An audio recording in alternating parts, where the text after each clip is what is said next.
बेपत्ता जल रहे, बेपत्ता जल रहे, बेपत्ता जल रहे, बेपत्ता जल जल बिन कुंभ न होए,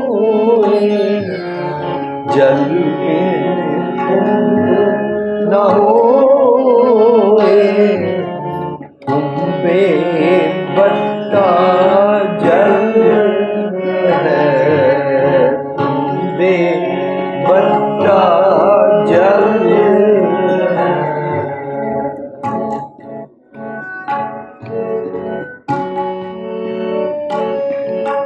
ज्ञान का बद्दा मन रहे, ज्ञान का बद्दा मन रहे, ज्ञान का बद्दा मन रहे, ज्ञान का बद्दा मन रहे,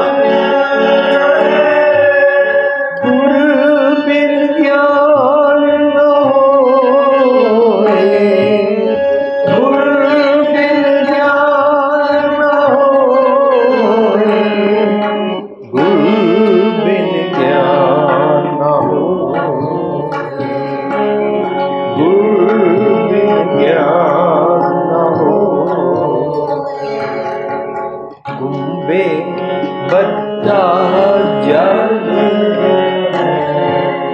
कुंभे बत्ता जल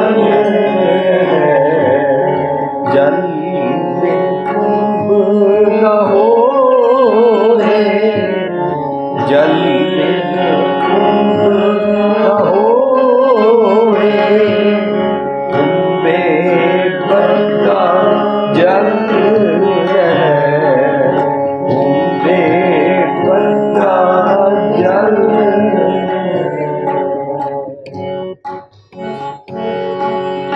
ज्ञान का बद्दा मन रहे, ज्ञान का बद्दा मन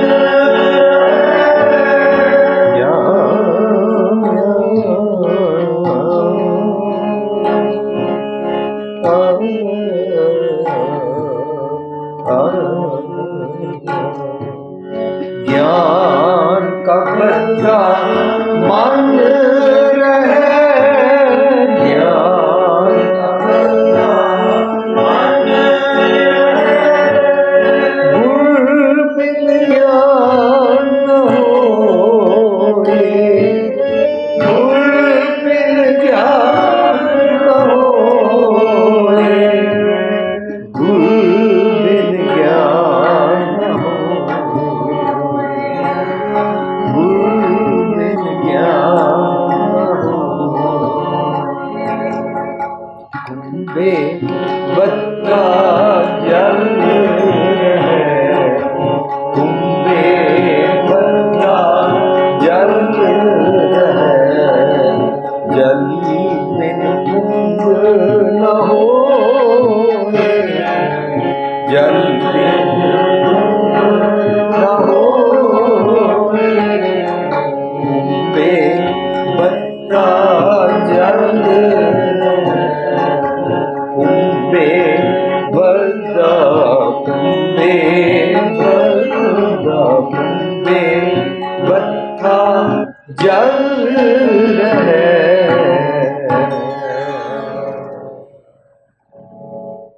कॉलेज विच हर किस्म के स्टूडेंट्स होंदे ने और असी जिहड़ा गुरमत दी गल करते हैं वो भी यूनीवर्सल ट्रुथ होती है which is applicable to all, common for all.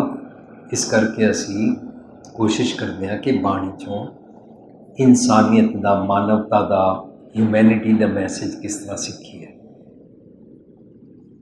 असी सब ने मिल के एक श्लोक गायन किया, मैला पहला, गुरु नानक पातशाह का श्लोक कुंभे बद्दा जल रहा है, जल बिन कुंभ ना हुए। ज्ञान का बद्दा मन रहा है, गुरु बिन ज्ञान ना हुए। तुहाडे चों कोई भी बच्चा खड़ा होकर मैं दस सकता कुंभ किनू कहंदे? हाथ खड़ा करो। हाँ, खड़े हो जाओ। घड़ा, घड़े नूं कुंभ कहंदे ने। Very good, thank you.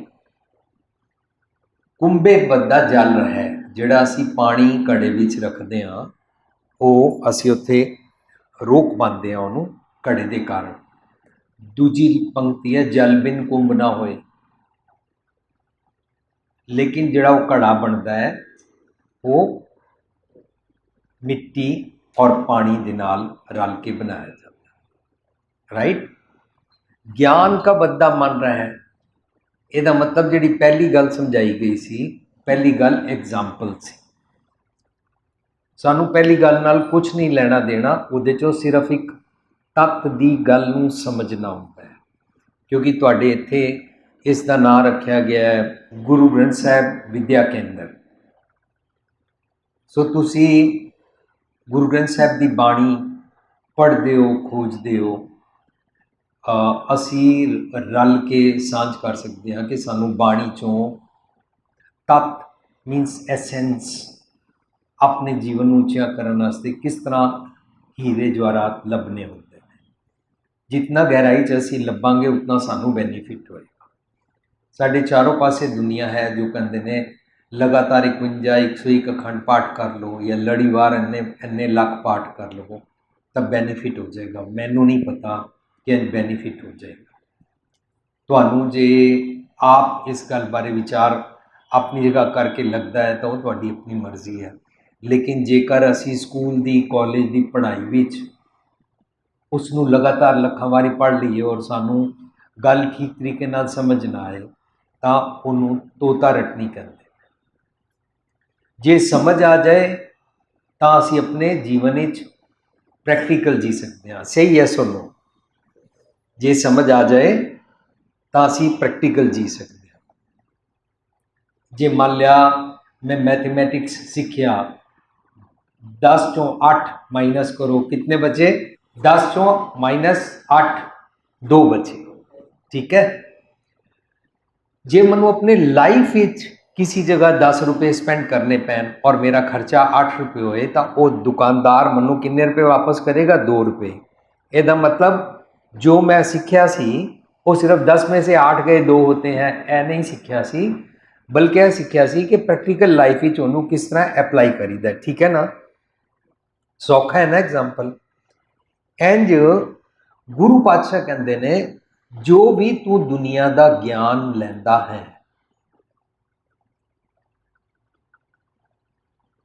ओ जे तू तोता रटनी वाला ज्ञान लवे तो तेनू अमल करना नहीं आएगा। याद करना एक होर गल है, उसनू अपने जीवन विच प्रैक्टिकली लिव करना एक होर गल है। ठीक है। फॉर एग्जाम्पल एक बच्ची रेसिपी सीख लेंदी है कि खीर किमें बनानी है। ऐ तो उन्होंने पता है, पहले कढ़ाई रख लो, फिर उसमें चावल रख लो, फिर उसमें दही दूध डाल दो, फिर उसमें चीनी डाल दो, फिर ऐसे बन जाता है। लेकिन जदों तक उन्होंने प्रैक्टिकली वो बनाना नहीं जानती तां तक वो को सिर्फ थ्योरी है। सही है, सुनो सारे उच्चा बोलो। तुहाडा प्रोग्राम है और इस प्रोग्राम चो जो कुछ भी असीं सीखांगे वो सारा तुसी बोलोगे। मेरा फर्ज है कि मैं तुहाडे कोलों सुना, क्वेश्चन आंसर तो होणगे ही होणगे। सो तुसी सारे उच्चा बोलना है कि जो रेसिपी सीखी जे वो बनानी नहीं आती तो उन्होंने नहीं पता लगेगा चीनी किस रंग की होती है। चीनी जे वाइट कलर की होती है, वाइट कलर की होती है ना, जे चीनी वाइट कलर की होती है जिसनों असी शुगर कहते हाँ, वो जे उहदे बदले वाइट कलर का नमक पा दे खीर बनेगी? इसका मतलब उन्होंने भी पता होना चाहिए है कि जो चीनी डालते हैं वो कौन सी होती है। और नीमक भी वाइट रंग का होता है, मैदा भी वाइट रंग का होता है, पर मैनू चिट्टे कलर की हर चीज़ नहीं पा देनी, मैनू प्रैक्टिकली जो एप्लीकेबल है वो पाना है। ठीक, ਇਹਦਾ मतलब जो ਅਸੀਂ पढ़ते हाँ जे उसनों ਅਸੀਂ अपने जीवन ਵਿੱਚ नहीं ਲਿਆਂਦੇ ਤਾਂ ਗੱਲ नहीं बनेगी। एक होर एग्जाम्पल कर ली, फर्ज करो मैं ड्राइविंग का टेस्ट देना चाहता हाँ, ਤੁਹਾਡੇ ਚੋਂ ਕਈਆਂ ਨੇ ਦਿੱਤਾ ਹੋਏਗਾ ਜਾਂ ਤੁਸੀਂ ਦਿਓਗੇ। ਜਦੋਂ ਡਰਾਈਵਿੰਗ ਦਾ ਟੈਸਟ ਦਿੰਦੇ ਨੇ ਤਾਂ ਉਹ ਕੰਪਿਊਟਰ ਤੇ ਪੁੱਛਦੇ ਨੇ ਇੰਜ ਕਰਕੇ ਇੱਥੇ ਰਾਈਟ ਟਰਨ ਬਣਿਆ ਹੋਇਆ ਹੈ ਔਰ ਉਹਦੇ ਉੱਤੇ ਇੰਜ ਕਾਟਾ ਮਾਰਿਆ ਹੋਇਆ ਹੈ। ਉਹ ਪੁੱਛਦੇ ਨੇ इसका मतलब क्या होता है।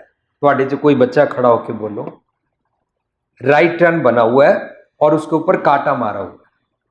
ਤੁਸੀਂ ਜਿਹੜੇ ਇਸ ਕਾਲਜ ਵਿੱਚ ਪੜ੍ਹਦੇ ਹੋ ਉਹਨਾਂ ਬੱਚਿਆਂ 'ਚ ਕੋਈ ਹੱਥ ਖੜਾ ਕਰੋ। No right turn. No right turn, ठीक है, वेरी गुड।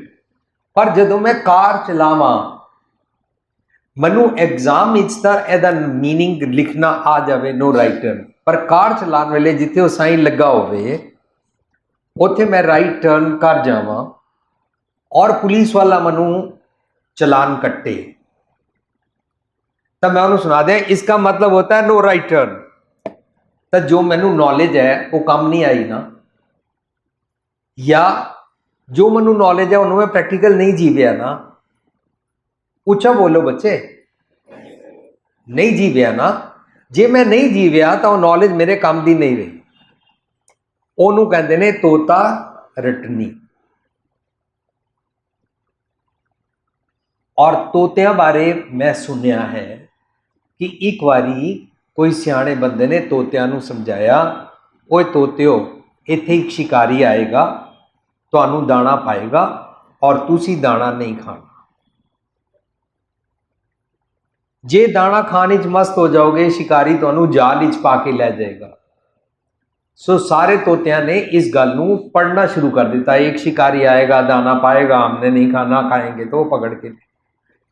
और फिर राग विच गाना शुरू कर दिता, ट्यून विच गाना शुरू कर दिता। पर शिकारी एक दिन आया, उसने जाल पाया और सारे तोते गांदे गए, एक शिकारी आएगा, दाना पाएगा, असा नहीं खाना। ओदा की होया होएगा? तोता फस गया होएगा। तोते फस गए होंगे या नहीं? फस गए होंगे ना। तुसी सारे बहुत इंटैलीजेंट हो।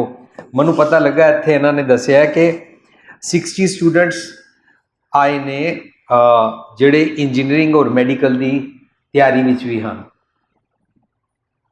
ਇਹਦਾ मतलब ਤੁਸੀਂ ਸਾਰੇ बहुत ਸਿਆਣੇ हो कि ਤੁਹਾਨੂੰ ਇਹ पता है कि जो ਅਸੀਂ पढ़ाई करते हैं जे ਅਸੀਂ उसनू प्रैक्टिकल अपने जीवन ਵਿੱਚ नहीं जींदे ਤਾਂ ਸਾਡਾ नुकसान ਹੁੰਦਾ है, राइट। जे ਅਸੀਂ प्रैक्टिकल जींदे हाँ ਤਾਂ ਸਾਨੂੰ ਉਹ ਜੀਣ ਵਾਸਤੇ ਆਪਣੇ ਮਨ ਨੂੰ ਕੁਝ ਸਮਝਾਉਣਾ ਪੈਂਦਾ है ना। फर्ज करो इंज निशान लगा होया है और उत्ते काटा मारिया है। फर्ज करो सिगरेट का निशान लगा, ऊपर काटा मारिया है। पर जे मेरा दिल कर रहा है कि मैं सिगरेट पीनी है, शराब पीनी है या राइट टर्न करना है, तो उस वे मैनू मेरे मन को समझाना पेगा ना। बोलो यस और नो। अरे नहीं यार नहीं, इसका मतलब होता है राइट टर्न नहीं लेना चाहिए, है ना। ओनू कहते ने ज्ञान का बद्दा मन रहे। जो नॉलेज कोल है जे उन्नू प्रैक्टिकल अमली तौर पर जींदे हो तां तुहाडा मन रुकेगा, तां तुहाडा मन तुहानू अमली जीण वास्ते हेल्प करेगा, वरना वो ज्ञान थोथा ज्ञान हो जाएगा। इस तो अगे बड़ी कीमती गल गुरु साहब ने की थी, जिथों एक क्ल्यू मिलता है कि दे अर्थ की ने। गुर बिन ज्ञान ना होए, गुर बिन ज्ञान ना होए दा मतलब क्या होता? गुरु के बिना ज्ञान नहीं होगा। ज्ञान तो हो गया कि इसका राइट टर्न हो तो काटा मारा हो तो नहीं होना चाहिए, ये ज्ञान तो सारे नू है। ये ज्ञान सारे नू है, रिश्वत नहीं लेनी चाहिए। ये ज्ञान तो डॉक्टर नू भी है कि किसी की किडनी बेच के पैसे नहीं खाने चाहिए। ये ज्ञान तो डॉक्टर नू भी है कि किसी का अबॉर्शन नहीं करना चाहिए, है ना। ज्ञान तो सारे को। गुर भी नहीं ज्ञान ना होए दा मतलब होता है ਜੇ ਤੁਸੀਂ ਉਸ ਗੁਰ ਨੂੰ, ਉਸ ਟੈਕਨੀਕ ਨੂੰ ਅਮਲੀ ਤੌਰ ਤੇ ਜੇ ਜੀਵਿਆ ਨਹੀਂ ਤਾਂ ਤੁਹਾਨੂੰ ਰੀਅਲ ਗਿਆਨ ਨਹੀਂ ਹੋਏਗਾ। ਜੇ ਅਮਲੀ ਤੌਰ ਤੇ ਤੁਸੀਂ ਖੀਰ ਨਹੀਂ ਨਾ ਬਣਾਈ ਤਾਂ ਪ੍ਰੈਕਟੀਕਲ ਗਿਆਨ ਨਹੀਂ ਹੋ ਪਾਏਗਾ। ਥਿਓਰटिकल ਗਿਆਨ ਸਿਰਫ ਪੜਨ ਵਾਲਾ, ਤੋਤਾ ਰਟਣੀ ਵਾਲਾ, एग्जाम ਵਿੱਚ ਨੰਬਰ ਲੈ ਕੇ ਪਾਸ ਹੋਣ ਵਾਲਾ ਗਿਆਨ ਵਰਸਿਸ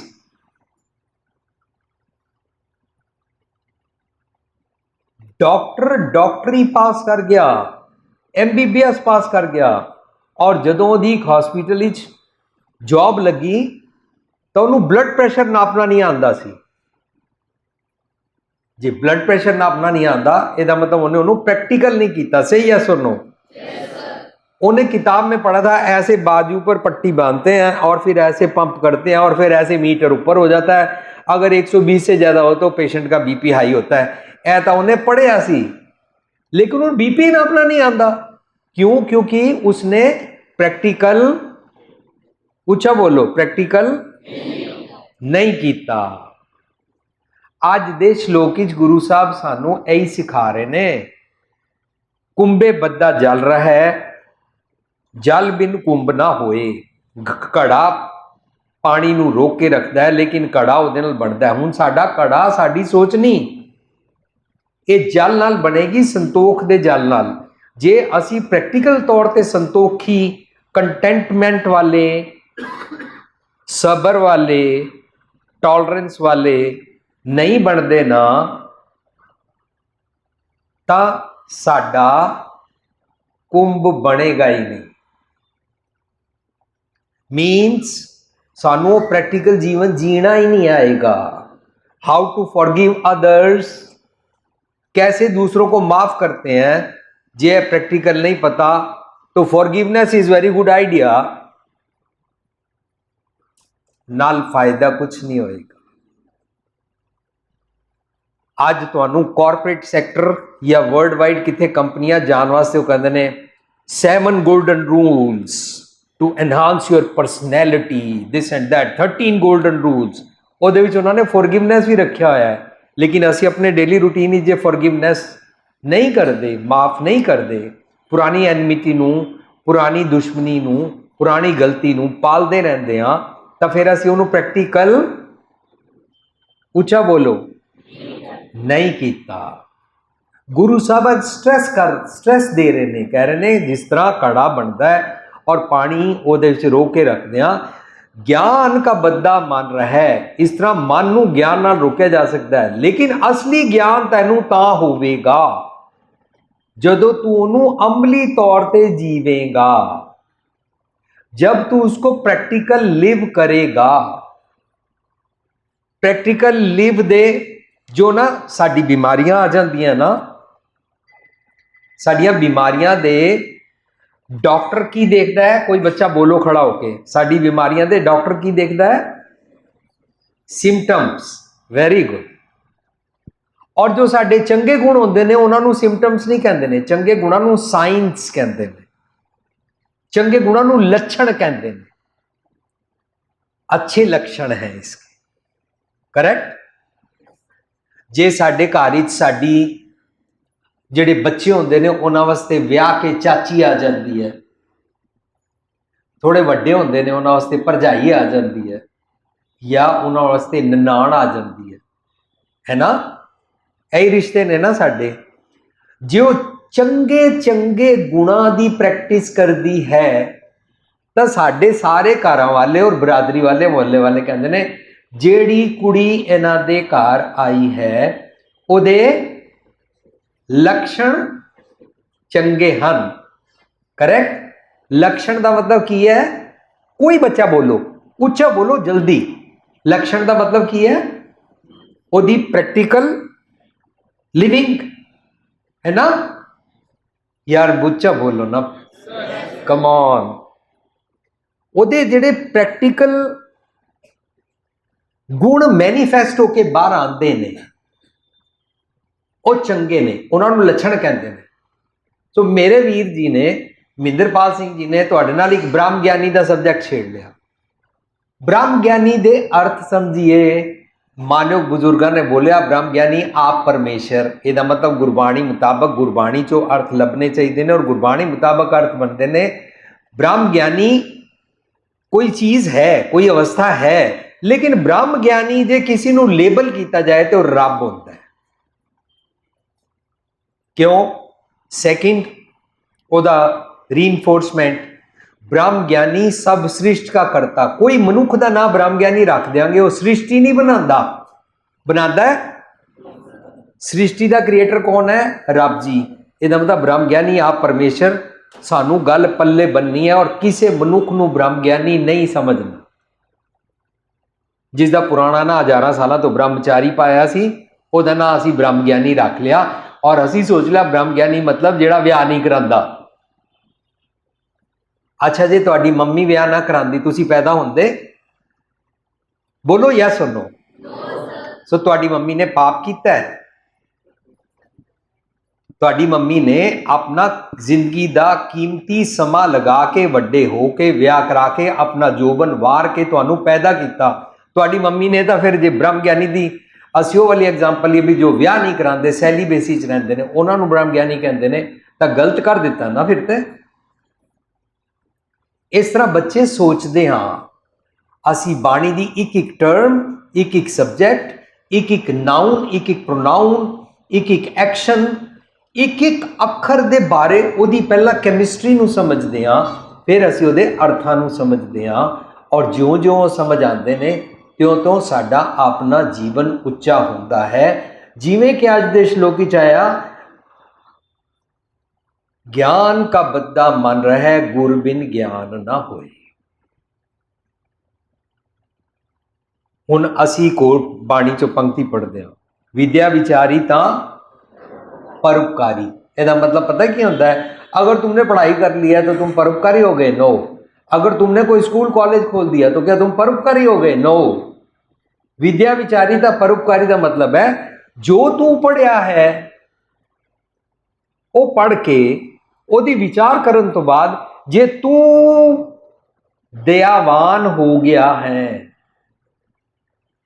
परोपकारी हो गया है, देन तेरी पढ़ी विद्या का फायदा है। राइट? जो दयावान हो गया है वो की है? उस चंगी आई नूह दा, भैन दा, चाची दा जिहड़ी साडे घर विआह के आई, ਉਹਦਾ ਕੀ ਸੀ? अच्छा लक्षण। सो विद्या विचारी का परोपकारी अच्छा लक्षण, परोपकारी हो गए। करेक्ट?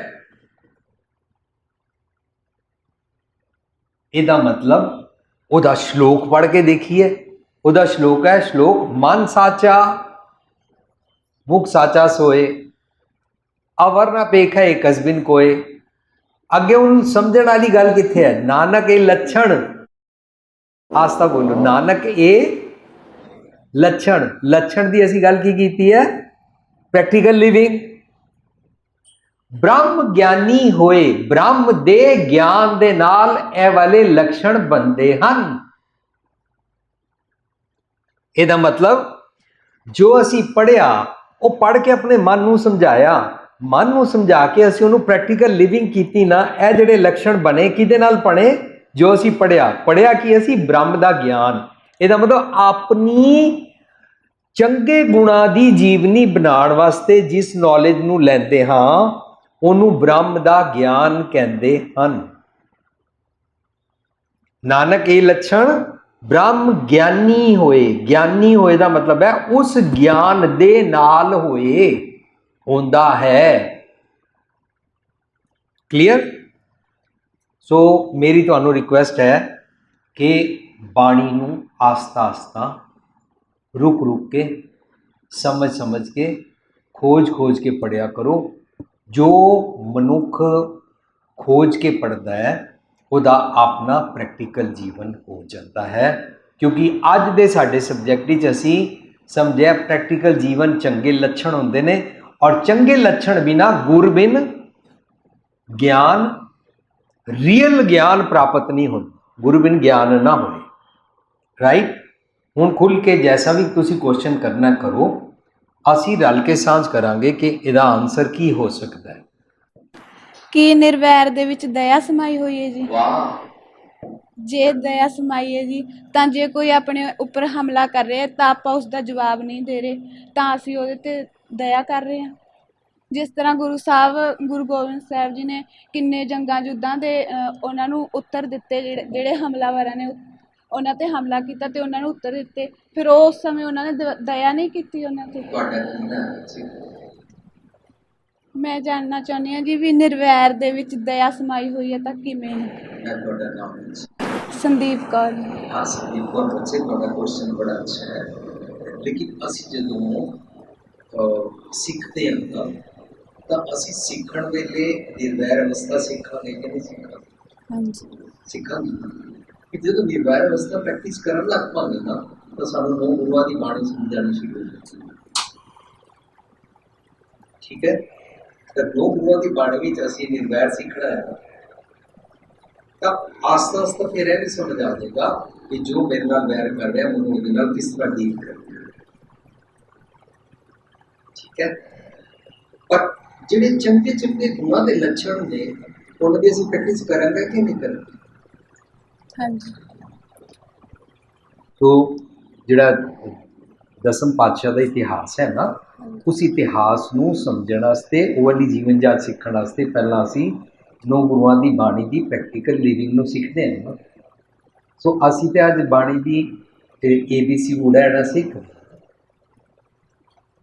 ਠੀਕ ਹੈ, ਤਾਂ ਪ੍ਰੈਕਟੀਕਲ ਲਿਵਿੰਗ ਨਿਰਵੈਰ ਹੋਣਾ ਚਾਹੀਦਾ ਕਿ ਨਹੀਂ? ਦੱਸੋ, ਹੋਣਾ ਚਾਹੀਦਾ ਨਾ। ਨਿਰਵੈਰ ਫਿਰ ਕਿਸ ਤਰ੍ਹਾਂ ਹੋ ਜਾਂਦਾ ਜੀ? ਤੁਸੀਂ ਦੱਸੋ ਕਿ ਨਿਰਵੈਰ ਕਿਹਨੂੰ ਕਹਿੰਦੇ ਨੇ? ਵੀ ਜਿਹੜਾ ਕਿਸੇ ਨਾਲ ਵੈਰ ਨਾ ਕਰੇ।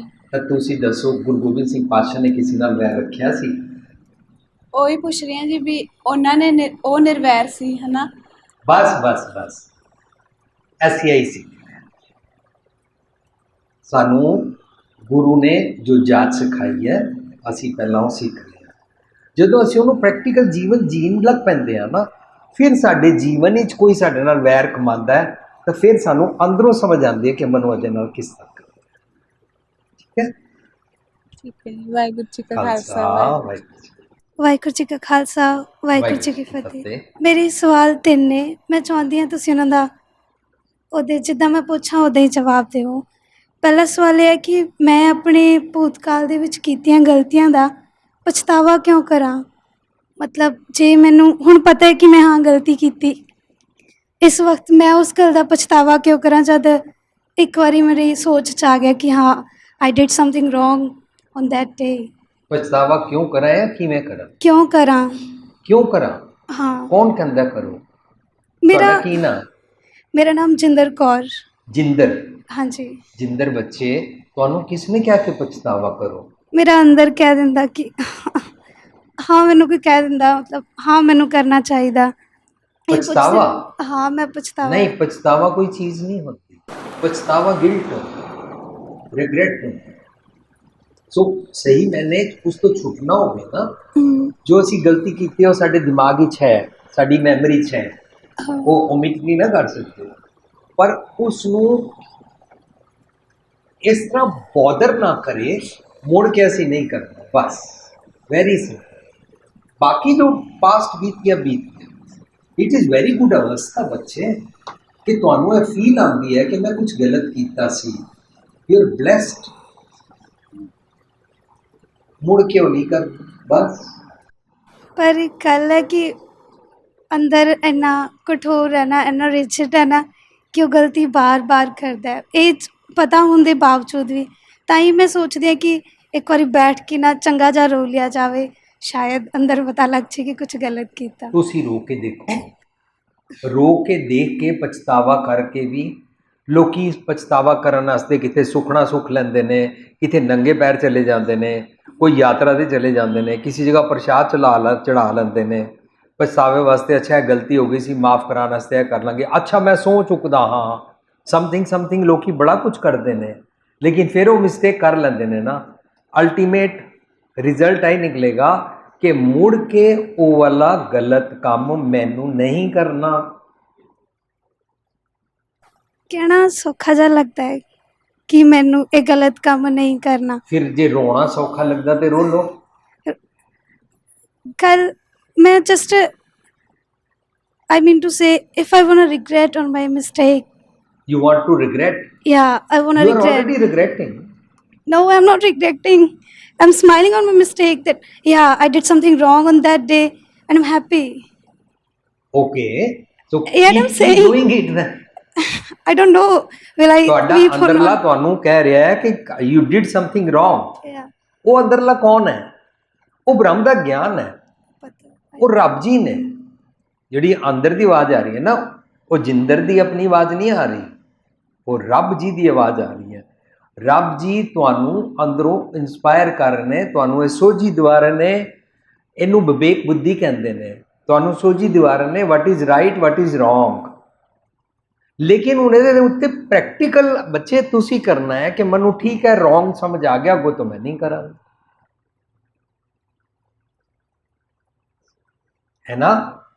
ਜੇ ਰੋਂਗ ਨੂੰ ਰੈਕਟੀਫਾਈ ਕਰਨ ਦਾ ਤਰੀਕਾ ਰੋਣਾ ਹੋਵੇ, ਸਹੁੰ ਚੁੱਕਣਾ ਹੋਵੇ, ਕੰਨ ਪਕੜਨੇ ਹੋਣ, ਤਾਂ ਲੋਕੀਆਂ ਕਰਕੇ ਫਿਰ ਗਲਤੀ ਕਰ ਲੈਂਦੇ ਨੇ, ਫਿਰ ਕੰਨ ਪਕੜ ਲੈਂਦੇ ਨੇ। ਸੁੱਕਣਾ ਸੁੱਕਣੀ ਹੈ, ਫਿਰ ਦੁਬਾਰਾ ਸੁੱਕਣਾ ਸੁੱਕ ਲੈਂਦੇ ਨੇ। There is no way to omit that. There is no way to get rid of that. Only don't commit it again. ਇਸ ਤੋਂ ਇਲਾਵਾ ਕੋਈ ਸੋਲੂਸ਼ਨ ਤੁਸੀਂ ਦੱਸੋ। ਤੁਹਾਡਾ ਰੋਣ ਤੇ ਜੀ ਕਰਦਾ ਰੋ ਲਓ, ਲੇਕਿਨ ਜੇ ਦੁਬਾਰਾ ਕਮਿਟ ਕੀਤਾ ਤੇ ਤੁਹਾਡਾ ਰੋਣਾ ਮਗਰਮੱਛ ਕੇ ਆंसू ਹੋ ਜਾਏਗਾ, ਹੈ ਨਾ।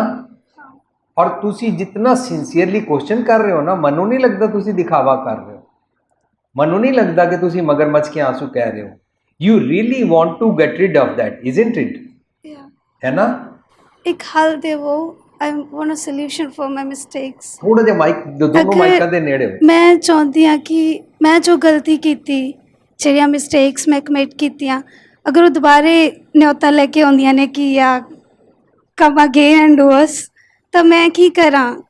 ਮੈਂ ਖੜੇ ਵੇਖਾਂ, ਆਪਣੇ ਪੈਰ ਪਿੱਛੇ ਕਰ ਲਾਂ ਕਿ ਮਤਲਬ ਮੈਂ ਐਸਾ ਕੀ ਕਰਾਂ ਕਿ ਮੈਂ ਇੰਨੀ ਸਟਰੋਂਗ ਹੋ ਜਾ ਕਿ ਮੇਰਾ ਜੇ ਤੁਸੀਂ ਕਹਿੰਦੇ ਹੋ ਕਿ ਹਾਂ ਮੇਰੇ ਅੰਦਰ ਜਿਹੜੀ ਇੰਸਪਾਇਰ ਕਰਨ ਵਾਲੀ ਆਵਾਜ਼ ਆ ਉਹ ਹੱਲਾ ਬੋਲੇ, ਨਾ ਕਿ ਜੋ ਮੇਰੀਆਂ ਗਲਤੀਆਂ ਆ ਰਹੀਆਂ ਨੇ ਉਹ ਬੋਲਣ। ਤੁਹਾਨੂੰ ਨਿਯੋਤਾ ਕੌਣ ਦਿੰਦਾ? ਮੇਰੇ ਉਹ ਘਰ ਭੈੜੇ ਖਿਆਲ। ਹਾਂ, ਉਹ ਭੈੜੇ ਖਿਆਲ। ਅੱਛਾ, ਤੁਸੀਂ ਤੁਹਾਡਾ ਇਹ ਬਾਣਾ ਵੇਖ ਕੇ ਮੈਨੂੰ ਲੱਗਦਾ ਹੈ ਕਿ ਤੁਸੀਂ ਖੰਡੇ ਕੀ ਪੌਲ ਛੱਕੀ ਹੋਈ ਹੈ। ਹਾਂ, ਤੇ ਮੈਨੂੰ ਇਹ ਵੀ ਸ਼ੋਰਟੀ ਹੁੰਦੀ ਹੈ ਕਿ ਤੁਸੀਂ ਬਾਣੀ ਪੜ੍ਹਦੇ ਹੋ, ਹਾਂ ਮੈਂ ਨਿਤਨੇਮ ਕਰਦੇ ਹੋ, ਹਾਂ ਕਰ ਰਾਈਟ। ਤਾਂ ਤੁਸੀਂ ਵੱਧ ਤੋਂ ਵੱਧ ਬਾਣੀ ਨੂੰ ਪੜ੍ਹ ਕੇ ਉਹਨੂੰ ਅਮਲੀ ਤੌਰ ਤੇ ਆਪਣੇ ਜੀਵਨ ਵਿੱਚ ਅਪਣਾਉਣਾ ਸ਼ੁਰੂ ਕਰ ਦਿਓ। ਜੋ ਜੋ ਬਾਣੀ ਪੜ੍ਹਦੇ ਹਾਂ ਅਸੀਂ, ਬਾਣੀ ਚੋਂ ਪੜ੍ਹਦੇ ਹਾਂ, ਕੁੱਟ ਕੁੱਟ ਮਨ ਕਸਵੱਟੀ ਲਾਵੇ। ਆਪਣੇ ਮਨ ਤੋਂ ਜਿੱਥੋਂ ਨਿਉਤਾ ਨਿਕਲ ਕੇ ਆਉਂਦਾ ਹੈ ਨਾ ਕਿ ਭੈੜ ਕਰ ਲੈ, ਉਹਨੂੰ ਬਾਣੀ ਦੀ ਟਕੋਰ ਮਾਰੋ, ਸਤਿਗੁਰ ਦਾ ਅੰਕੁਸ਼ ਮਾਰੋ। ਸਤਿਗੁਰ ਸਮਝਾਏਗਾ ਇਹ ਕੰਮ ਮਾੜਾ ਹੈ, ਤਾਂ ਹੀ ਤਾਂ ਤੁਹਾਨੂੰ ਅੰਦਰੋਂ ਆਵਾਜ਼ ਆ ਰਹੀ ਹੈ ਕੰਮ ਮਾੜਾ ਹੈ। ਆ ਰਹੀ ਨਾ ਆਵਾਜ਼, ਉਹ ਜਿਹੜੀ ਅੰਦਰ ਦੀ ਆਵਾਜ਼ ਆ ਰਹੀ ਹੈ ਨਾ, ਉਹ ਸਤਿਗੁਰ ਦੀ ਆਵਾਜ਼ ਹੈ, ਉਹ ਰੱਬ ਜੀ ਦੀ ਆਵਾਜ਼ ਹੈ। ਜਿੰਨੀ ਵਾਰੀ ਮੈਂ ਪੜ੍ਹਦੀ ਹਾਂ ਨਾ ਹੁਣ ਬਾਣੀ, ਫਿਰ ਨਾ ਮੈਨੂੰ ਬਹੁਤ ਮੈਂ ਰੋ ਦਿੰਦੀ ਹੁੰਦੀ ਹਾਂ ਬਹੁਤ ਸਾਰਾ। ਮੈਨੂੰ ਕਦੇ ਕਾਰਨ ਨਹੀਂ ਸਮਝ ਆਇਆ। ਰਾਤੀ ਵੀ ਮਤਲਬ ਜਦੋਂ 16 ਸਭ ਕਰਕੇ ਸੁੱਤੇ, ਮੈਂ ਖੇਸ ਮੂੰਹ ਦੇ ਕੇ ਬਹੁਤ ਰੋਈ। ਮੇਰੇ ਕੋਲ ਕੋਈ ਕਾਰਨ ਨਹੀਂ ਸੀ ਰੋਣ ਦਾ। ਫਿਰ ਮੈਂ ਸੋਚ ਰਹੀ ਸੀ ਸ਼ਾਇਦ ਇਹ ਮੇਰਾ ਪਛਤਾਵਾ। ਫਿਰ ਮੈਂ ਆਪਣੇ ਆਪ ਨੂੰ ਪੁੱਛਿਆ ਮੈਂ ਕਿਉਂ ਕਰ ਰਹੀ ਹਾਂ, ਮੈਂ ਕਿਉਂ ਕਰਾਂ। ਇਹੀ ਸਵਾਲ ਸੀ ਜੋ ਮੈਂ ਹੁਣੇ ਪੁੱਛਿਆ ਬਸ। ਬੱਚੇ ਤੁਸੀਂ ਪਛਤਾਵੇ ਤੋਂ ਛੂਟ ਜਾਓ। ਪਛਤਾਵਾ ਇਜ਼ ਨਾਟ ਗੁੱਡ ਅਵਸਥਾ।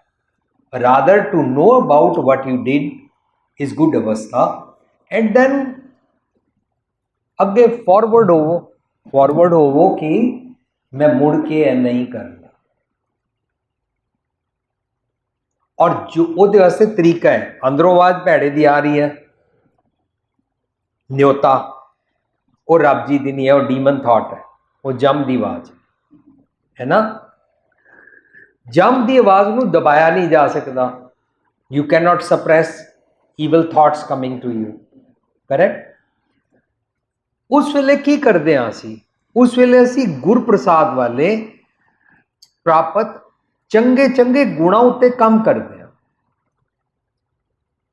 ਮੈਂ ਇੱਕ ਵਾਰੀ ਸੁਣਿਆ ਸੀ ਕਿ ਫਰਜ਼ ਕਰੋ ਤੁਸੀਂ ਉਦਾਸ ਹੋ, ਤਾਂ ਕੀ ਕਰੋ?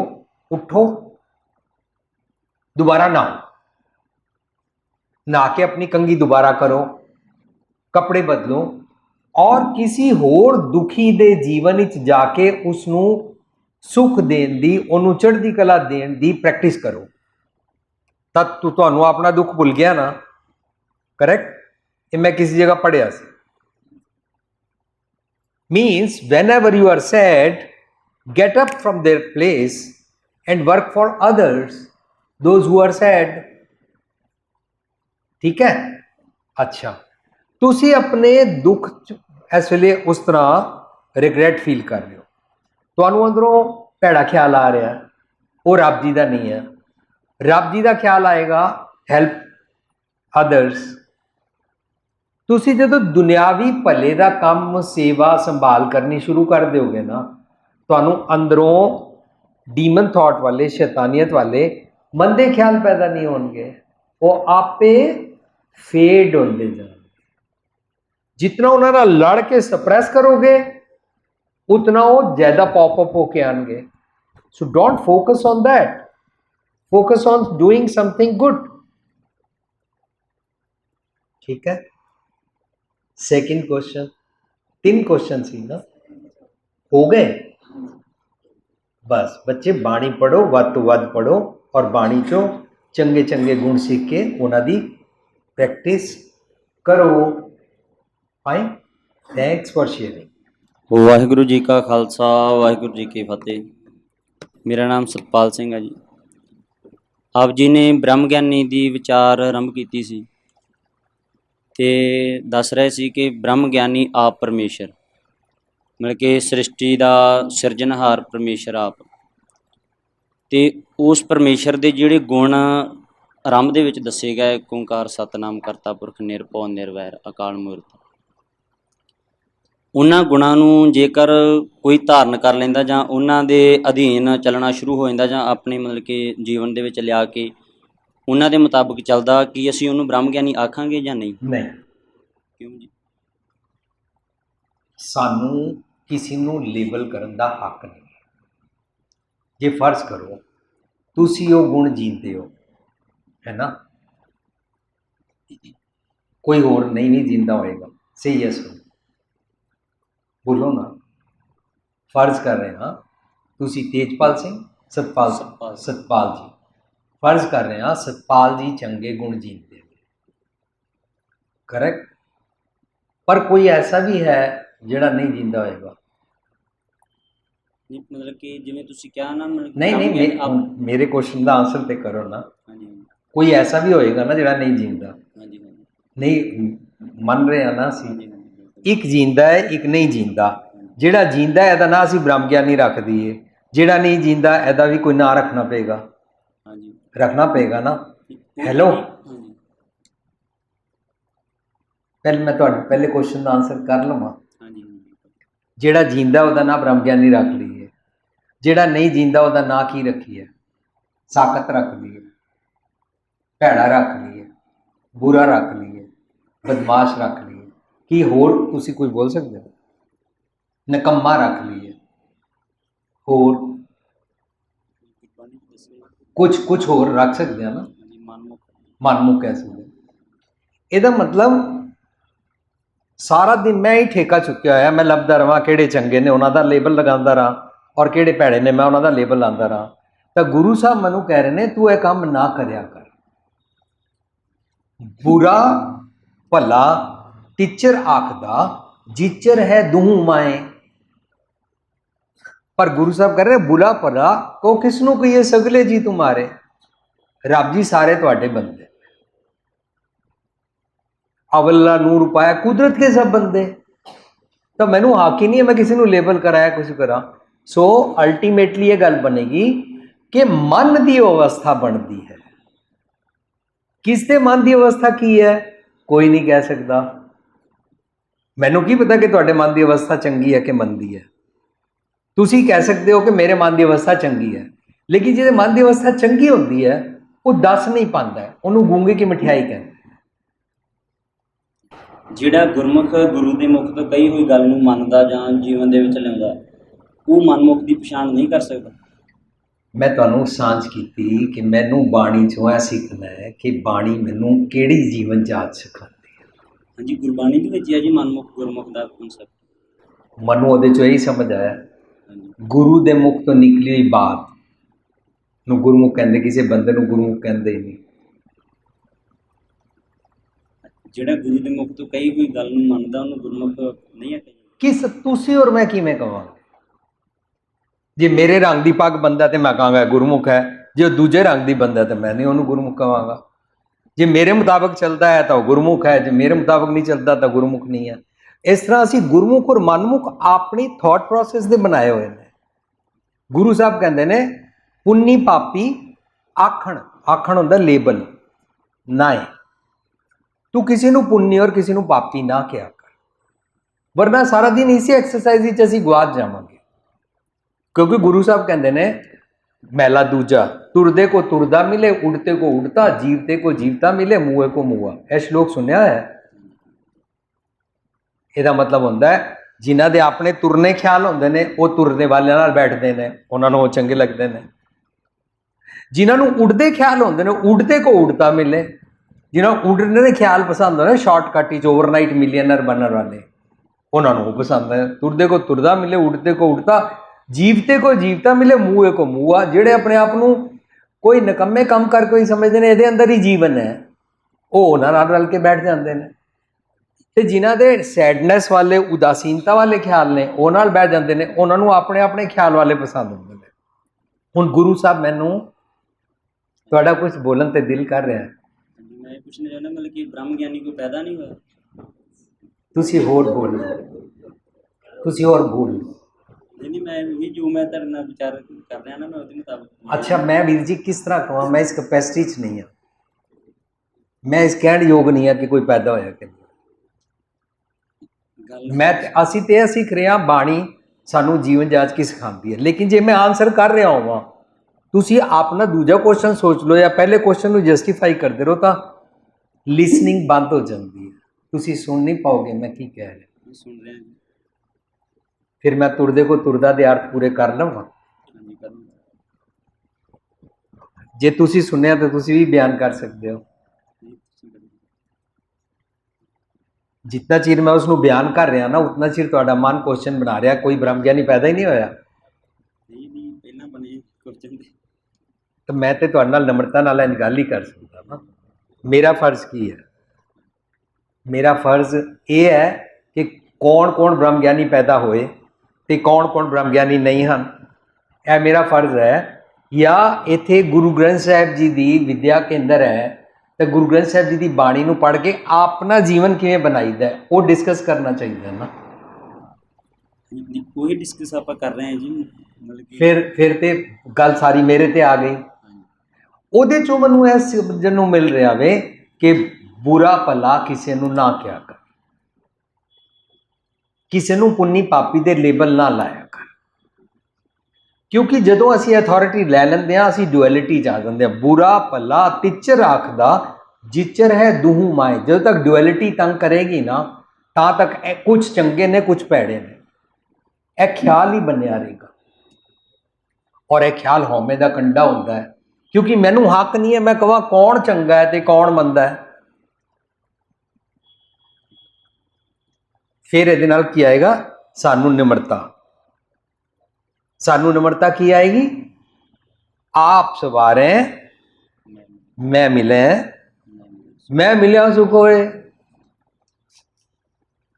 करेक्ट? एक क्वेश्चन हो रही है। हाँ जी, एक पंक्तियां दे अर्थ पुछने चाਹੁੰਦਾ। कोल कर लो ना, माइक हो रिकॉर्डिंग हो रही है।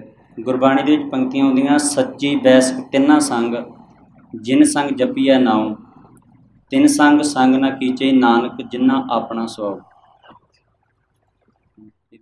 सो हुण एक गल दसो, एक बच्ची टीवी ते सैल फोन ते MMS दे मैसेज पढ़ती है, टीवी ते अश्लील कपड़े पा के दा डांस देखती है। वो बच्ची घर कल्ली है, ठीक है। जे वो बच्ची अपने मापिओ नूं कहे ए वाले कपड़े मैनू लै दिओ, जे वो बच्ची कहे मैं भी इंज डांस करना मैनू डांस सिखवा दिओ, उस बच्ची ने किहदा संग कीता?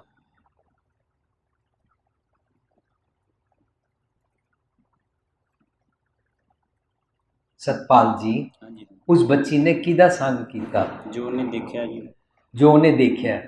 कमरे च कौन सी? ਜੋ ਟੀਵੀ ਦੇ ਉੱਪਰ ਉਹਨੇ ਸਾਹਮਣੇ टीवी सी, मनुख ते कोई नहीं सी। ਇਹਦਾ मतलब संग उस बच्ची ने सुरत करके अवगुणा दा कीता। ठीक बोल रहा मैं? कमरे तो कोई भी नहीं सी, उस बच्ची ने संग कीता अवगुणा दा। संग कीता ओदे तन ने नहीं, संग कीता ओदी सूरत ने, ओदे मन करके उसने ओदे संग किया। ठीक है। सच्ची बह सकती ना संग। सो सारे शब्द बाणी दे अर्थ निकल के आएंगे। सुरत करके चंगे गुणा दा संग करया कर। तीन संग संग ना कीचे, उन्हां अवगुणा दा संग ना करया कर। संग असी किस तरह करते हैं? सुरत करके, मन करके, बुद्ध करके, है ना।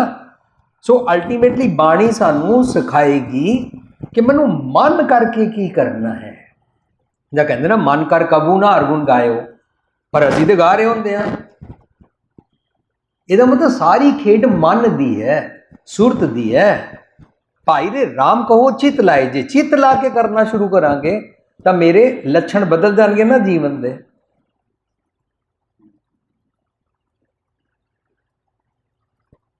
ਤੁਸੀਂ ਜਿਹੜੇ ਅਰਥ ਪੁੱਛੇ ਉਹਦੇ ਅਰਥ ਹੋ ਗਏ? ਮੈਂ ਵੈਸੇ ਕੁਝ ਹੋਰ ਸਮਝਦਾ ਸੀ। ਠੀਕ ਹੈ ਜੀ, ਥੈਂक्स ਫॉर शेयर। ਸਰ ਮੈਂ ਪੁੱਛਣਾ ਚਾਹੁੰਦੀ ਹਾਂ ਸਰ, ਮੈਨੂੰ ਮਤਲਬ ਸਿੱਖ ਧਰਮ ਦੇ ਸਾਰੇ ਰੂਲਸ ਐਂਡ ਰੈਗੂਲੇਸ਼ਨਸ ਬਹੁਤ ਵਧੀਆ ਲੱਗਦੇ ਨੇ। ਮਤਲਬ ਸਾਰਿਆਂ ਨੇ ਅੰਮ੍ਰਿਤ ਛਕਿਆ ਹੋਇਆ ਸਰ, ਦਸਤਾਰ ਬੰਨ੍ਹਦੇ ਨੇ ਸਰ। ਲੇਕਿਨ ਹੈ ਨਾ ਹੁਣ ਮੈਂ ਵੀ ਛਕਣਾ ਚਾਹੁੰਦੀ ਹਾਂ, ਪਰ ਸਰ ਹੈ ਨਾ ਜੇ ਮੈਂ ਛਕ ਲਿਆ ਫਿਰ ਸਰ ਮੈਨੂੰ ਐਵੇਂ ਲੱਗਦਾ ਵੀ ਮੈਂ ਨਾ ਬਹੁਤ ਰਿਸਟ੍ਰਿਕਟ ਜਿਹੀ ਹੋ ਜਾਊਂਗੀ। ਮਤਲਬ ਹੋਰ ਕੁਛ ਵੀ ਨਹੀਂ ਫਿਰ ਆਪਾਂ ਕਰ ਸਕਦੇ ਹੈਗੇ। ਤੁਹਾਡਾ ਕੀ ਨਾਮ ਹੈ ਬੱਚੇ? ਸਰ ਮਨਪ੍ਰੀਤ ਕੌਰ। ਮਨਪ੍ਰੀਤ ਕੌਰ ਜੀ, ਜੋ ਅਸੀਂ ਖੰਡੇ ਕੀ ਪੌਲ ਛਕਣ ਵਾਲਾ ਜੀਵਨ ਦੀ ਗੱਲ ਕਰ ਰਹੇ ਹਾਂ ਨਾ, ਸਾਡੀ ਅਕਾਲ ਤਖਤ ਦੀ ਰਹਿਤ ਮਰਿਆਦਾ ਬਣੀ ਹੋਈ ਹੈ। ਉਹਦੇ ਵਿੱਚ ਜੀਵਨ ਜਾਂਚ ਲਿਖੀ ਹੈ। ਉਹ ਬਿਲਕੁਲ ਵੀ ਸਟ੍ਰਿਕਟ ਨਹੀਂ ਹੈ, ਉਹ ਬੜੀ ਸਿੰਪਲ ਲਾਈਫ ਹੈ। ਕਿਉਂਕਿ ਉਹ ਵਾਲੀ ਲਾਈਫ ਗੁਰਬਾਣੀ ਚੋਂ ਸਿੱਖ ਕੇ ਜੀਣ ਦੀ ਸਾਨੂੰ ਸਾਰੀ ਉਮਰ ਪ੍ਰੈਕਟਿਸ ਕਰਨੀ ਹੀ ਹੁੰਦੀ ਹੈ। ਉਹ ਈਜ਼ੀ ਹੈ। ਤੁਸੀਂ ਜੋ ਗੁਰੂ ਗ੍ਰੰਥ ਸਾਹਿਬ ਮੁਤਾਬਕ ਸਾਡੀ ਅਕਾਲ ਤਖਤ ਦੀ ਰਹਿਤ ਮਰਿਆਦਾ ਬਣੀ ਹੈ ਨਾ, ਉਹਨੂੰ ਪੜ੍ਹੋ, ਲੈ ਕੇ ਆਓਗੇ। ਛੋਟੀ ਜਿਹੀ ਹੈ, ਜਸਟ ਵੈਰੀ ਸਮਾਲ ਬੁਕਲੇਟ, ਸਿੱਖ ਰਹਿਤ ਮਰਿਆਦਾ ਕੋਡ ਆਫ ਕੰਡਕਟ। ਠੀਕ ਹੈ ਸਰ। ਠੀਕ ਹੈ, ਤੁਹਾਨੂੰ ਪੜ੍ਹ ਕੇ ਆਪ ਹੀ ਸਮਝ ਆ ਜਾਏਗੀ। ਸਰ ਨਹੀਂ ਸਰ, ਮਤਲਬ ਮੈਨੂੰ ਸ਼ੌਂਕ ਆ ਵੀ ਅੰਮ੍ਰਿਤ ਛਕਣਾ ਤਾਂ ਐਵੇਂ ਛਕੋ ਨਾ ਗਾਤਰਾ। ਬੱਚੇ, ਉਹਦੇ ਵਿੱਚ ਬਹੁਤ ਸਿੰਪਲ ਲਾਈਫ ਲਿਖੀ ਹੋਈ। ਪੜ੍ਹਨਾ ਨਾ, ਉਹਨੂੰ ਪੜ੍ਹੋਗੇ। ਹੁਣ ਤੱਕ ਤੇ ਨਹੀਂ ਪੜ੍ਹੀ ਨਾ, ਉਹਨੂੰ ਪੜ੍ਹਨਾ, ਤੁਹਾਡੇ ਕੁਐਸਚਨ ਦਾ ਆਨਸਰ ਹੋ ਜਾਏਗਾ। Nothing difficult. ਸਰ ਆਪਾਂ ਸਿੱਖ ਧਰਮ ਦੇ ਵਿੱਚ ਜਿਵੇਂ ਨਾਨ ਵੈਜ ਨਹੀਂ ਖਾ ਸਕਦੇ ਹੈਗੇ, ਫਿਰ ਸਰ ਤੁਹਾਨੂੰ ਉਹ ਪੜ੍ਹਨੀ ਪਏਗੀ, ਉਹਦੇ ਚੋਂ ਆਨਸਰ ਨਿਕਲਣਾ ਹੈ।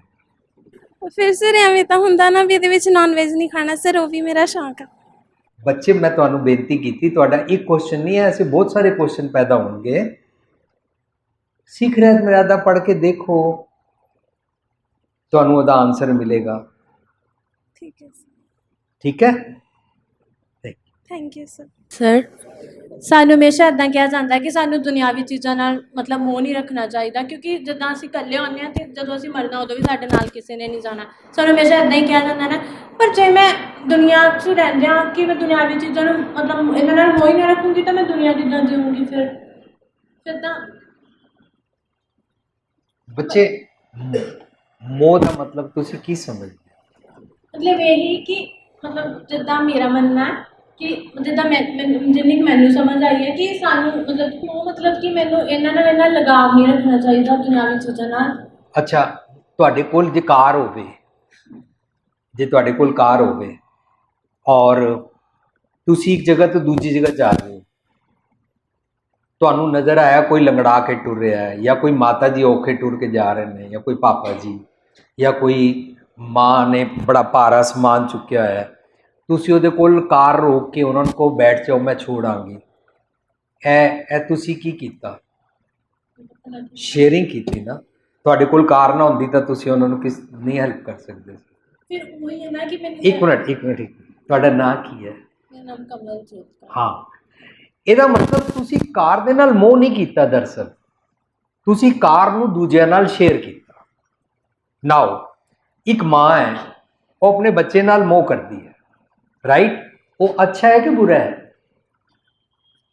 ਜੇ ਕੋਈ ਮਾਂ ਮੋਹ ਨਹੀਂ ਕਰੇਗੀ ਉਹ ਬੱਚੇ ਨੂੰ ਪਾਲੇਗੀ ਨਹੀਂ, ਕਰੈਕਟ? ਸੋ ਆਪਣੇ ਨਾ ਬੱਚੇ ਨੂੰ ਪਿਆਰ ਕਰਦੀ ਹੈ, ਪਰ ਉਹਦੇ ਪੜੋਸ ਦਾ ਬੱਚਾ ਆਂਦਾ ਹੈ ਉਹਨੂੰ ਥੱਪੜ ਮਾਰਦੀ ਹੈ। ਤਾਂ ਇਹ ਜਿਹੜਾ ਉਹਨੇ ਮੋਹ ਕੀਤਾ ਹੈ ਨਾ, ਇਹਨੂੰ ਅੰਧਾ ਮੋਹ ਕਹਿੰਦੇ, ਅੰਨਾ ਮੋਹ ਕਹਿੰਦੇ, ਕਰੈਕਟ? ਲੇਕਿਨ ਜੇ ਇਸੇ ਮੋਹ ਨੂੰ ਐਕਸਪੈਂਡ ਕਰੇ ਔਰ ਉਹਦੇ ਬੱਚੇ ਨੂੰ ਛਾਤੀ ਨਾਲ ਲਾ ਲਵੇ, ਹੈ ਨਾ, ਫਿਰ ਇਹ ਮੋਹ ਨਹੀਂ ਨਾ ਰਿਹਾ। ਇਸ ਮੋਹ ਨੂੰ ਨਹੀਂ ਨਿੰਦਿਆ। ਗੁਰਬਾਣੀ ਵਿੱਚ ਇਸ ਤਰ੍ਹਾਂ ਮੋਹ ਨੂੰ, ਅਟੈਚਮੈਂਟ ਨੂੰ ਬੁਰਾ ਨਹੀਂ ਕਿਹਾ। ਕਾਲ ਖਾਏ ਕਿ ਛੱਤੋਂ ਦੇ, ਨਾਨਕ ਰਾਹ ਪਛਾਣੇ ਸੇ। ਮਿਹਨਤ ਕਰਿਆ ਕਰ, ਕਮਾਇਆ ਕਰ, ਕਮਾ ਕੇ ਹੋਰਾਂ ਨੂੰ ਵੀ ਹੈਲਪ ਕਰਿਆ ਕਰ। ਤੁਸੀਂ ਰੇਲਵੇ ਸਟੇਸ਼ਨ ਤੇ ਖੜੇ ਹੋ ਔਰ ਕੋਈ ਬੰਦਾ ਤੁਹਾਨੂੰ ਕਹਿ ਰਿਹਾ ਮੇਰੇ ਕੋਲ ਨਾ ਫੋਨ ਨਹੀਂ ਹੈ, ਪਰ ਮੈਂ ਪਤਾ ਕਰਨਾ ਚਾਹੁੰਦਾ ਕਿ ਵੀ ਉਹਨਾਂ ਦੀ ਟ੍ਰੇਨ ਕਿੰਨੇ ਵਜੇ ਆਣੀ ਹੈ, ਤਾਂ ਤੁਸੀਂ ਉਹਨੂੰ ਆਪਣਾ ਫੋਨ ਦੇ ਦਿਓ, ਉਹ ਤੁਹਾਡਾ ਫੋਨ ਯੂਜ਼ ਕਰ ਲਵੇ। ਇਹ ਤੁਸੀਂ ਆਪਣੇ ਫੋਨ ਨਾਲ ਮੋਹ ਨਹੀਂ ਕੀਤਾ, ਫੋਨ ਨੂੰ ਸ਼ੇਅਰ ਕੀਤਾ। ਇਹਦਾ ਮਤਲਬ ਗੁਰਬਾਣੀ ਦੁਨਿਆਵੀ ਚੀਜ਼ਾਂ ਨੂੰ ਰਿਨਾਊਂਸਿੰਗ ਕਰਕੇ ਛੋੜ ਕੇ ਤਿਆਗ ਕਰਨਾ ਨਹੀਂ ਸਿਖਾਉਂਦੀ। ਗੁਰਬਾਣੀ ਕਹਿੰਦੀ ਹੈ ਤੂੰ ਰੱਜ ਕੇ ਕਮਾ, ਲੇਕਿਨ ਦੂਜਿਆਂ ਦੇ ਭਲੇ ਵਾਸਤੇ ਉਸ ਨੂੰ ਸਾਂਝ ਕਰ। ਅੰਡਰਸਟੈਂਡ? ਤੁਹਾਡਾ ਵਿਆਹ ਤੇ ਨਹੀਂ ਨਾ ਹੋਇਆ, ਜਦੋਂ ਤੁਹਾਡਾ ਵਿਆਹ ਹੋ ਜਾਏ ਔਰ ਤੁਸੀਂ ਕੋਈ ਇਸ ਘਰ ਵਿੱਚ ਨਾਲ ਨਹੀਂ ਰਹਿ ਸਕਦੀ, ਤਾਂ ਉਹ ਤੁਹਾਡਾ ਉਸ ਘਰ ਦੇ ਨਾਲ, ਮਕਾਨ ਦੇ ਨਾਲ, ਆਪਣੇ ਪਤੀ ਨਾਲ, ਸਾਰਿਆਂ ਨਾਲ ਅੰਧਾ ਮੋਹ ਹੈ। ਉਸ ਵੇਲੇ ਗੱਲ ਆਏਗੀ ਆ ਮਕਾਨ ਨੇ ਤੇਰੇ ਨਾਲ ਨਹੀਂ ਜਾਣਾ, ਕਰੈਕਟ? ਅਸਲੀ ਇਹ ਗੱਲ ਸਮਝ ਨਹੀਂ ਹੈ ਐਟ ਪ੍ਰੈਜ਼ੈਂਟ ਕਿ ਜੇ ਮਕਾਨ ਨੇ ਮੇਰੇ ਨਾਲ ਨਹੀਂ ਜਾਣਾ ਤਾਂ ਮੈਨੂੰ ਐਟ ਪ੍ਰੈਜ਼ੈਂਟ ਕਿਵੇਂ ਇਹਦੇ ਨਾਲ ਜੀਣਾ ਚਾਹੀਦਾ ਹੈ। ਉਹ ਮਰਨ ਤੋਂ ਬਾਅਦ ਵਾਲੇ ਜੰਮਦਾ ਜਾਂ ਕੋਈ ਮੇਰਾ ਮਕਾਨ ਖੋਹ ਲੈਣਗੇ ਦੀ ਗੱਲ ਨਹੀਂ ਚੱਲ ਰਹੀ। ਐਟ ਪ੍ਰੈਜ਼ੈਂਟ ਨਾਲ ਮੇਰੀ ਭੈਣ ਹੈ, ਤੂੰ ਵੀ ਰਹਿ ਸਕਦੀ ਹੈ, ਕਰੈਕਟ? ਸੱਸ ਕੋਲੋਂ ਚਾਬੀਆਂ ਨਹੀਂ ਖੋਣੀਆਂ, ਹੈ ਨਾ? ਬਸ ਐਂਡ ਜਿਹੜੀ ਭੈੜੀ ਅਕਲ ਦਾ ਜਿਹੜਾ ਮੋਹ ਕਰਦੇ ਆ ਨਾ ਅਸੀਂ, ਉਸ ਨੂੰ ਅਟੈਚਮੈਂਟ ਮੋਹ ਕਹਿੰਦੇ। ਸੋ ਗੁਰਬਾਣੀ ਕਹਿੰਦੀ ਹੈ ਭੈੜੀ ਅਕਲ ਦੇ ਨਾਲ ਮੋਹ ਨਾ ਕਰਿਆ ਕਰ। ਚੀਜ਼ਾਂ ਦੇ ਮੋਹ ਦੀ ਗੱਲ ਨਹੀਂ ਹੈ। ਤੁਹਾਡੇ ਕੋਲ ਫੋਨ ਹੈ, use it and help others too. ਤੁਹਾਡੇ ਕੋਲ ਕੰਪਿਊਟਰ ਹੈ, work on it, help others too. ਕਿਤਨੇ ਇੱਥੇ ਮੇਰਾ ਇੱਕ ਵੀਰ ਬੈਠੇ ਜੇਪੀ ਸਿੰਘ ਜੀ, ਇਹ ਕਿਤਨੇ ਗਰੀਬ ਬੱਚਿਆਂ ਨੂੰ ਜਾ ਕੇ ਪੜ੍ਹਾ ਆਉਂਦੇ ਨੇ। ਕਈਆਂ ਨੂੰ ਇੰਗਲਿਸ਼ ਨਹੀਂ ਆਉਂਦੀ, ਉਹਨਾਂ ਨੂੰ ਇੰਗਲਿਸ਼ ਸਿਖਾ ਆਉਂਦੇ ਨੇ। ਹੁਣ ਇਹਨੂੰ ਕਹੀਏ ਕਿ ਤੂੰ ਆਪਣੀ ਇੰਗਲਿਸ਼ ਪੜ੍ਹਿਆ, ਬੜਾ ਆਕੜਿਆ, ਆਪਣੇ ਆਪ ਨੂੰ ਸਮਝਦਾ ਨਹੀਂ, ਇਹਨੇ ਉਸ ਨੂੰ ਟਰਾਂਸਫਾਰਮ ਕੀਤਾ ਆਪਣੀ ਨੌਲੇਜ ਨੂੰ। ਤੁਸੀਂ ਆਪਣੀ ਨੌਲੇਜ ਨੂੰ, ਆਪਣੀ ਮੈਟੀਰੀਅਲ ਵਰਲਡ ਦੀਆਂ ਚੀਜ਼ਾਂ ਨੂੰ, ਆਪਣੇ ਪਦਾਰਥਾਂ ਨੂੰ ਦੁਨੀਆ ਨਾਲ ਵੰਡਣਾ ਸ਼ੁਰੂ ਕਰ ਦਿਓ, ਤੁਹਾਡਾ ਉਹਦੇ ਨਾਲ ਮੋਹ ਨਹੀਂ ਹੈ। ਸਾਡੀ ਨਾ ਇੱਕ ਪੁਸਤਕ ਬਣੀ ਹੈ ਦਿਲ ਨੂੰ ਦਿਲਾਂ ਦੀ ਰਾਹ, ਤੁਹਾਨੂੰ ਸਾਰਿਆਂ ਨੂੰ ਬਾਹਰ ਮਿਲੇਗੀ ਉਹ ਪੁਸਤਕ। ਉਹਦੇ ਵਿੱਚ 4 ਲਾਵਾਂ ਬੇਸਡ ਅਸੀਂ ਫੈਮਿਲੀ ਲਾਈਫ ਨੂੰ ਕਿਸ ਤਰ੍ਹਾਂ ਜੀਂਦੇ ਆ ਸਿੱਖਿਆ। ਸੋ 4 ਲਾਵਾਂ ਬੇਸਡ ਫੈਮਿਲੀ ਲਾਈਫ ਜਦੋਂ ਜੀਵਾਂਗੇ ਤਾਂ ਸਾਡਾ ਸਾਰਿਆਂ ਦਾ ਵਿਆਹ ਹੋਇਆ ਜਾਂ ਨਹੀਂ ਹੋਇਆ, ਵੱਡਾ ਛੋਟਾ ਬੁੱਢਾ ਜੋ ਮਰਜ਼ੀ ਹੈ ਨਾ, ਭਾਵੇਂ ਕੋਈ ਵਿਡੋ ਹੈ, ਭਾਵੇਂ ਜਿਸ ਤਰ੍ਹਾਂ ਮਰਜ਼ੀ ਹੈ, ਸਾਰੀ ਉਮਰ 4 ਲਾਵਾਂ ਨੂੰ ਕਿਵੇਂ ਜੀਵੀਦਾ ਹੈ ਅਸੀਂ ਉਹਦੇ ਡਿਸਕਸ ਕੀਤਾ ਹੈ। ਤਾਂ ਉਹਦੇ ਵਿੱਚ ਇਹ ਪੁਆਇੰਟ ਵੀ ਆਏਗਾ ਕਿ ਆਪਣੀਆਂ ਚੀਜ਼ਾਂ ਦੇ ਨਾਲ ਮੋਹ ਕਰਨ ਦੀ ਬਜਾਏ ਚੀਜ਼ਾਂ ਨੂੰ ਦੂਜਿਆਂ ਨਾਲ ਸਾਂਝ ਕਰੀਦਾ ਹੈ। ਨੌਲੇਜ ਨੂੰ ਹੰਕਾਰ ਕਰਨ ਦੀ ਬਜਾਏ ਦੂਜਿਆਂ ਨਾਲ ਸਾਂਝ ਕਰੀਦਾ ਹੈ। ਪਰ ਜਿਹੜਾ ਕਮਾਏ ਹੀ ਨਾ, ਜਿਹੜਾ ਚੀਜ਼ਾਂ ਲਿਆਏ ਹੀ ਨਾ, ਉਹ ਦੂਜਿਆਂ ਨਾਲ ਸਾਂਝ ਕੀ ਕਰੇਗਾ? ਹਾਊ ਟੂ ਯੂਜ਼ ਇਟ ਜੁਡੀਸ਼ੀਅਸਲੀ, ਕਿਸ ਤਰ੍ਹਾਂ ਵਿਵੇਕ ਬੁੱਧੀ ਦੇ ਨਾਲ ਉਸ ਨੂੰ ਵਰਤਣਾ ਹੈ, Understand? Is called no attachment with evil thoughts. ठीक है? Thanks. ਵਾਹਿਗੁਰੂ ਜੀ ਕਾ ਖਾਲਸਾ, ਖਾਲਸਾ ਵਾਹਿਗੁਰੂ ਜੀ ਕੀ ਫਤਿਹ।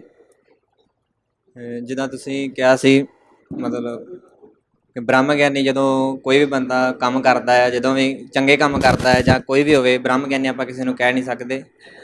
ਵੈਸੇ ਇਸ ਨੂੰ ਚੀਜ਼ ਨੂੰ ਤਾਂ ਅਸੀਂ ਚਲੋ ਸਮਝਦੇ ਹਾਂ ਗੁਰਬਾਣੀ ਪੜ੍ਹ ਕੇ, ਪਰ ਜੇ ਆਪਾਂ ਵੇਖੀਏ ਕਿ ਗੁਰੂ ਸਾਹਿਬ ਜਿੱਦਾਂ ਆਪਾਂ ਕਹਿੰਦੇ ਕਿ ਉਹ ਬੰਦਾ ਬ੍ਰਹਮ ਗਿਆਨੀ ਸਦ ਜੀਵ ਹੈ ਨਹੀਂ ਮਰਦਾ, ਤੇ ਬ੍ਰਹਮ ਗਿਆਨੀ ਸਦਾ ਜਿਉਂਦਾ ਆ, ਮਰਦਾ ਨਹੀਂ ਆ। ਪਰ ਸਰੀਰ ਕਰਕੇ ਗੁਰੂ ਸਾਹਿਬ ਵੀ ਚਲੇ ਗਏ ਨੇ, ਸਰੀਰ ਕਰਕੇ ਜਿਨ੍ਹਾਂ ਸਿੰਘਾਂ ਦਾ ਆਪਾਂ ਇਤਿਹਾਸ ਪੜ੍ਹਦੇ ਹਾਂ ਉਹ ਵੀ ਚਲੇ ਗਏ ਨੇ, ਸਰੀਰ ਕਰਕੇ ਛੋਟੇ ਸਾਹਿਬਜ਼ਾਦੇ ਵੱਡੇ ਸਾਹਿਬਜ਼ਾਦੇ ਉਹ ਵੀ ਚਲੇ ਗਏ ਨੇ, ਪਰ ਲੋਕਾਂ ਦੀਆਂ ਜ਼ੁਬਾਨਾਂ ਬੋਲਦੀਆਂ ਨੇ ਕਿ ਉਹਨਾਂ ਦੇ ਚੰਗੇ ਕੰਮ ਲੋਕਾਂ ਦੀ ਜ਼ੁਬਾਨਾਂ 'ਤੇ ਬੋਲਦੇ ਨੇ। ਅਤੇ ਜਿਹੜੀ ਗੁਰਬਾਣੀ ਅਨੁਸਾਰ ਜੇਕਰ ਆਪਾਂ ਵੇਖੀਏ, ਜੇ ਕਿ ਗੁਰੂ ਸਾਹਿਬ ਨੇ ਸਰੀਰ ਦੀ ਗੱਲ ਨਹੀਂ ਕੀਤੀ, ਕਿ ਜਿਹੜੇ ਉਹਨਾਂ ਨੇ ਚੰਗੇ ਕਰਮ ਕੀਤੇ ਨੇ ਉਹ ਸਦਾ ਜਿਉਂਦੇ ਰਹਿੰਦੇ ਨੇ, ਕਿ ਬ੍ਰਹਮ ਗਿਆਨੀ ਦੇ ਜਿਹੜੇ ਲੱਛਣ ਨੇ ਉਹ ਸਦਾ ਜਿਉਂਦੇ ਰਹਿੰਦੇ ਨੇ। ਸੋ ਲੱਛਣਾਂ ਨਾਲ ਜੀਣਾ ਚਾਹੀਦਾ ਨਾ, ਹਾਂਜੀ ਰਾਈਟ? ਉਹ ਬ੍ਰਹਮ ਗਿਆਨ ਦੇ ਲੱਛਣ ਹੁੰਦੇ ਨੇ। ਨਾਨਕ ਇਹ ਲੱਛਣ ਬ੍ਰਹਮ ਗਿਆਨੀ ਹੋਏ, ਬ੍ਰਹਮ ਦੇ ਗਿਆਨ ਦੇ ਨਾਲ ਉਹ ਲੱਛਣ ਬਣਦੇ ਨੇ। ਲੱਛਣ ਹਮੇਸ਼ਾ ਇਟਰਨਲ ਰਹਿੰਦੇ ਨੇ। ਲੱਛਣ ਮੋਰਲਸ ਪੁਰਾਣੇ ਕਦੇ ਨਹੀਂ ਹੁੰਦੇ ਨੇ। ਲੱਛਣ ਆਜ ਸੱਚ ਜੁਗਾਦ ਸੱਚ ਹੈ ਵੀ ਸੱਚ, ਨਾਨਕ ਹੋਸੀ ਵੀ ਸੱਚ ਹੁੰਦੇ ਨੇ। ਸੱਚ ਪੁਰਾਣਾ ਨਾ ਥੀ ਹੈ। ਦੂਜਾ ਸਵਾਲ ਮੇਰਾ ਜੀ, ਵੈਸੇ ਰਿਕਾਰਡਿੰਗ ਵੀ ਹੋ ਰਹੀ ਆ, ਕਿਉਂਕਿ ਮੈਂ ਬੜੇ ਚਿਰ ਤੋਂ ਚਾਹੁੰਦਾ ਸੀ ਕਿ ਮੈਂ ਆਪਣਾ ਸਵਾਲ ਰੱਖਾਂ। ਜਦੋਂ ਮਤਲਬ ਕਿ ਕੋਈ ਵੀ, ਕਿਉਂਕਿ ਅੱਜ ਤੱਕ ਜਿੰਨਿਆਂ ਨੂੰ ਮੈਂ ਵੇਖਿਆ, ਕੋਈ ਵੀ ਆ, ਚਾਹੇ ਉਹ ਮੰਨ ਲਓ ਇੱਕ ਤਾਂ ਕਿਸੇ ਕੋਲ ਪੈਸਾ ਪਹਿਲਾਂ ਆ ਜਾਂਦਾ, ਇੱਕ ਪਹਿਲਾਂ ਸੋਚਦਾ ਜੇ ਕੋਲ ਪੈਸਾ ਘੱਟ ਹੋਵੇ ਉਹ ਮਤਲਬ ਕਿਸੇ ਦੀ ਮਦਦ ਕਰਨ ਦੀ ਸੋਚਦਾ, ਇੱਕ ਜਿਹਦੇ ਕੋਲ ਪੈਸਾ ਆ ਜਾਂਦਾ ਫਿਰ ਵੀ ਉਹਦੇ ਵਿੱਚ, ਮੈਂ ਸਿੱਧੇ ਸ਼ਬਦਾਂ ਵਿੱਚ ਠੇਠ ਪੰਜਾਬੀ ਵਿੱਚ ਕਹਾਂ, ਉਹਦੇ ਮਨ ਵਿੱਚ ਫਿਰ ਵੀ ਕਿਤੇ ਨਾ ਕਿਤੇ ਜਿਹੜਾ ਜਾਤ ਪਾਤ ਦਾ ਕੀੜਾ ਹੁੰਦਾ ਉਹ ਫਿਰ ਵੀ ਕਿਤੇ ਨਾ ਕਿਤੇ ਜਿਹੜਾ ਉਹ ਬਾਲੇ ਮਾਰ ਰਿਹਾ ਹੁੰਦਾ। ਉਹਨੂੰ ਇਹ ਹੁੰਦਾ ਕਿ ਜਿਹੜਾ ਇੱਕ ਸਾਈਕਲ 'ਤੇ ਜਾ ਰਿਹਾ ਅਤੇ ਇੱਕ ਮੈਂ ਗੱਡੀ 'ਤੇ ਜਾ ਰਿਹਾ, ਉਹਦੇ ਮਨ ਵਿੱਚ ਕਿਤੇ ਨਾ ਕਿਤੇ ਉਹ ਕੀੜਾ ਜਿਹੜਾ ਉਹ ਹੁੰਦਾ ਆ।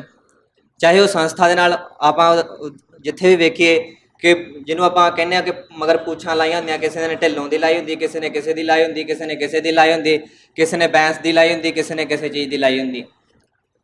ਇਹ ਮਤਲਬ ਕਿ ਇੱਕ ਆਪਾਂ ਸੰਸਥਾ ਨੂੰ ਜਦੋਂ ਚਲਾ ਰਹੇ ਹਾਂ, ਜਾਂ ਮਤਲਬ ਕਿਉਂਕਿ ਜੇਕਰ ਅੰਨਾ ਆਗੂ ਜੇਥੀ ਹੈ ਸਭ ਸਾਥ ਮੁਹਾਵਾ, ਜੇ ਆਗੂ ਹੀ ਅੰਨਾ ਹੋਵੇ ਤੇ ਪਿੱਛੇ ਚੱਲਣ ਵਾਲੀ ਵਹੀਰ ਉਹਨਾਂ ਕੋਲ ਕੀ ਸਿੱਖਿਆ ਲੈ ਸਕਦੀ ਆ?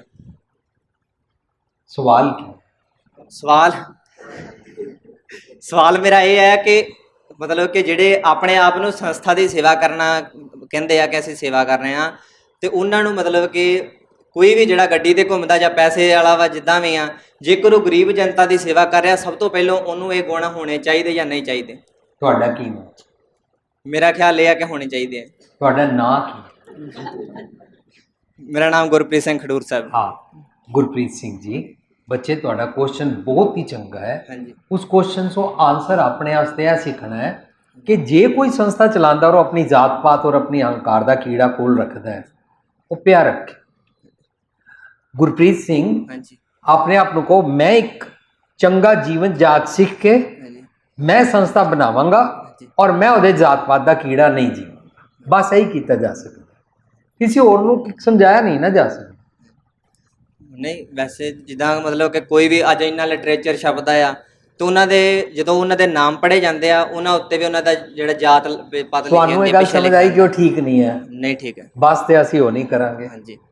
ਜਿਸ ਤਰ੍ਹਾਂ ਮਨ ਨੂੰ ਸਮਝ ਆਈ ਕਿ ਜਾਤ ਪਾਤ ਲਾਣਾ ਠੀਕ ਨਹੀਂ ਹੈ, ਮੈਂ ਆਪਣੇ ਨਾਂ ਅੱਗੇ ਨਹੀਂ ਲਾਉਂਦਾ, ਹੈ ਨਾ, ਮੈਂ ਆਪਣੇ ਨਾਂ ਅੱਗੇ ਭੁਪਿੰਦਰ ਸਿੰਘ ਪਕੌੜਾ ਨਹੀਂ ਰੱਖਿਆ ਹੋਇਆ।